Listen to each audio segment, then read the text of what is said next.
할 수 있다. 그래서 우리는 이렇게 이 B와 같은 그림을 우리는 만들어 갈 수 있다. 그래서 이 그림이 되게 되면 참 우리는 행복하고 즐겁겠죠. 아마 여러분이 제 강의를 이렇게 듣는 이유도 B와 같은 그림의 마음 상태를 유지하고 싶었을 거다. 저는 그렇게 생각을 합니다. 다음 페이지 12페이지 보겠습니다. 잠재의식의 역할과 원리. 제가 의식과 잠재의식을 한번 나눠봤어요.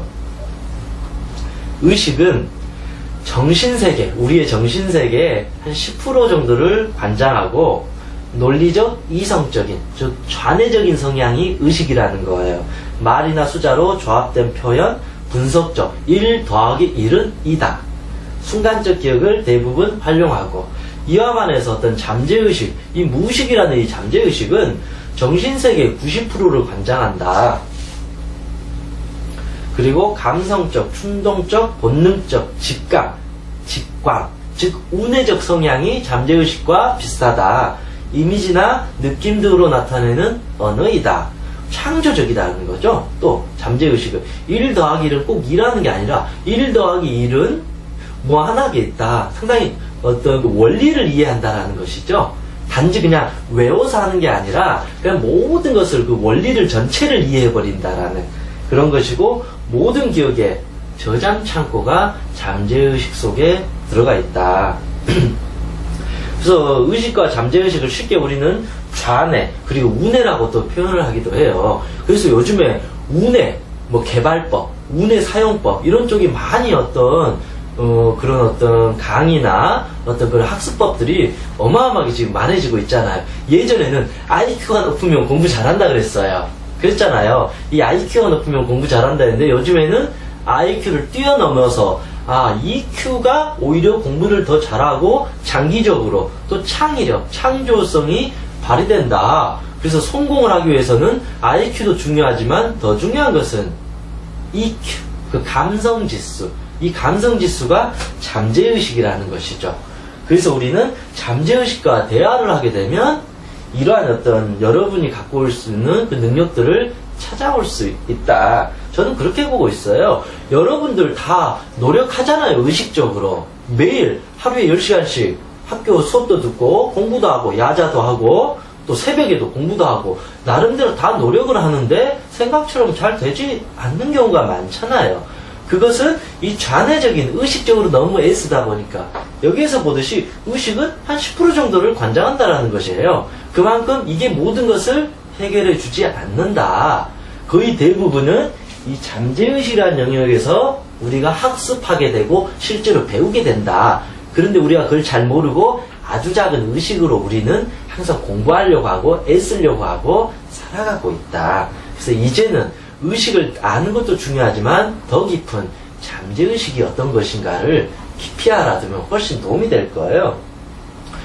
우리가 아기가 돼서 우리 그 한글 배우잖아요. 말하는 거. 엄마, 아빠 이렇게 하면서 배우잖아요. 그거 여러분 의식적으로 배웠어요? 2살짜리 어린아이가 엄마라고 이렇게 해야지 엄마 이렇게 해서 우리가 그 한글을 즉 말을 이렇게 하게 됐나요? 아니에요. 우리가 어린아이는 의식적으로 한 게 아니라 그냥 무의식적으로 잠재의식적으로 그냥 배웠어요. 배우려고 한 것도 아니고 그냥 하다 보니까 배워져서 한글 구사를 아주 잘 하는 거예요. 영어 잘하는 애들, 영어 어떤 말 잘하는 애들 같은 경우에 보면 그걸 꼭 배우려고 이렇게 달달달 외워서 꼭 하는 애가 아니라 그냥 그 자체를 그냥 무의식적으로 즐기고 하다 보니까 어느 순간 영어를 잘하게 되고 말을 잘하게 되고 그렇잖아요. 그래서 제 어떤 학창시절을 보면 꼭 공부 잘하는 애들을 제가 한번 꼼꼼하게 이렇게 보니까 의외로 공부 못한 애들이 끝까지 막 달달달 외우려고 해요. 물론 그렇게 애쓰고 외우면 그만큼 잘 기억도 나고 공부를 더 잘할 수 있는데 진짜 공부 잘하는 애들은 막 이렇게 달달달달 외우면서까지 이렇게 막 땀 삐질삐질 흘리면서 공부를 하지 않는다라는 것이죠. 그들은 그냥 마치 즐기듯이 공부해요. 그냥 잠재의식적으로 무의식적으로 그냥 즐기듯이 애쓰지 않고 그러다 보니까 어느 순간 그들은 그 원리를 다 이해해버려요. 굳이 외우지 않아도 그 친구들은 딱 보면 그걸 알아버려요. 마치 무의식적으로. 그래서 우리는 이제 너무너무 이 머리로만 이렇게 외우려고 하는 어떤 그런 습관이 아니라 이 느낌으로, 가슴으로 마치 스폰지가 물을 쭉 빨아들이듯이 그런 마음으로 공부를 하면 훨씬 여러분의 그 천재성이 더 쫙 올라오게 된다. 저는 그렇게 생각합니다. 네 그림 옆에 내용을 한번 읽어볼게요. 인간은 자신의 두뇌가 가지고 있는 능력의 10%밖에 사용하지 못한다고 일반적으로 알려져 있습니다. 인간의 뇌는 125조 5천억의 정보를 기억할 능력을 가지고 있다고 합니다.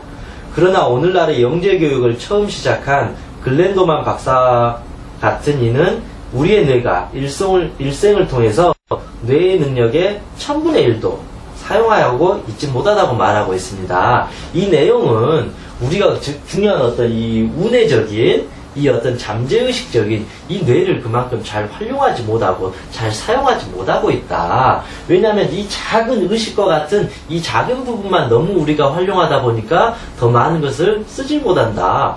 그래서 여러분이 왜 최면을 해야 되고 잠재의식가 되어야 되고 왜 자기 최면을 해야 되는지 어떤 그 필요성을 지금 정도면 아마 이해하지 않았을까 그런 생각을 해봅니다. 다음을 보면요. 잠재의식은 우리의 영원한 친구이자 하인이다. 저는 잠재의식을 첫째로 친구와 하인이라고 저는 말을 해요. 내가 마치 모르는 것 같은 내 잠재의식을 저는 친구 아니면 하인이라고 말해요. 이거는 하인이라 해서 얘를 막 부려먹으라는 게 아니라 하인의 특성이 여러분 뭔가요? 하인이 주인한테 어떻게 대해요? 하인은 주인한테 모든 것을 충성을 다해요. 주인이 원하고자 한다라면 모든 것을 마치 알라딘의 그 요술램 붙여 지니처럼 주인이 나 이거 하기를 원한다 그러면 예 주인님 제가 들어드리겠습니다. 제가 다 해드리겠습니다. 배신하지 않아요. 끝까지 나를 위해서 최선을 다한다. 그것이 바로 제가 말했던 이 잠재의식이라는 거예요. 그리고 소중한 친구 항상 내 곁을 떠나가지 않고 나를 지켜주는 이런 잠재의식. 그래서 우리는 이 잠재의식을 이제는 멀어지면 질수록 나는 힘들어진다. 그래서 이제는 가까이 가자라는 거죠. 이렇게 내 마음의 문을 활짝 열어서 그렇게 했을 때는 잠재 능력이 저절로 나를 기억하게 해주고 저절로 이해하게 해주게 도와준다. 그래서 이제는 잠재 능력이 이제 어떤 역할을 하는지 한번 간단하게 설명을 해드릴게요. 왜 제가 막 의식, 잠재의식 이런 걸 하냐면요. 이 부분을 알아야 되지 여러분이 공부를 할 때 정확한 개념이 일어나고 나름대로 좀 더 효과적으로 할 수 있는 여러분만의 공부 노하우를 아마 찾을 수 있을 거예요. 첫째는 잠재의식은 연합을 하고 빠른 학습을 한다. 이 잠재의식의 어떤 역할에서 보면 얘들은 그냥 어떤 이 외우려고 해서 외워지는 스타일이 아니라 그냥 느낌으로 쭉 빨아들인다라는 것이에요. 그래서 여러분이 누군가 어떤 수업을 듣거나 공부를 할 때 그냥 그 순간 이걸 막 외우려고 애쓰려고 하는 게 아니라 그냥 약간 좀 편안한 상태에서 뒤에서 마치 흡수한다라는 느낌으로 마치 가슴으로 그 내용을 쭉 빨아들인다는 느낌으로 마치 저절로 뇌에서 이게 다 들어와서 저장이 된다라는 마치 물 흐르듯이 모든 것을 알아들인다라는 그런 느낌으로 접근하게 되면 훨씬 더 기억이 오래간다. 그리고 정확하게 알아진다. 왜냐하면 의식적으로 기억하면 여러분 이게 한 일주일이나 한 며칠간은 기억이 되는데 한 달 정도 이게 돼버리면 또 까먹어요. 그럼 또 공부해야 돼요. 물론 우리는 계속 반복을 해야 되지만 너무 지나치게 이렇게 우리가 외우려고 하는 성향을 갖다 보면 까먹으면 또 공부해야 되고 또 공부해야 되고 자칫하면 지칠 수 있다. 그냥 한 번만 듣고 정확히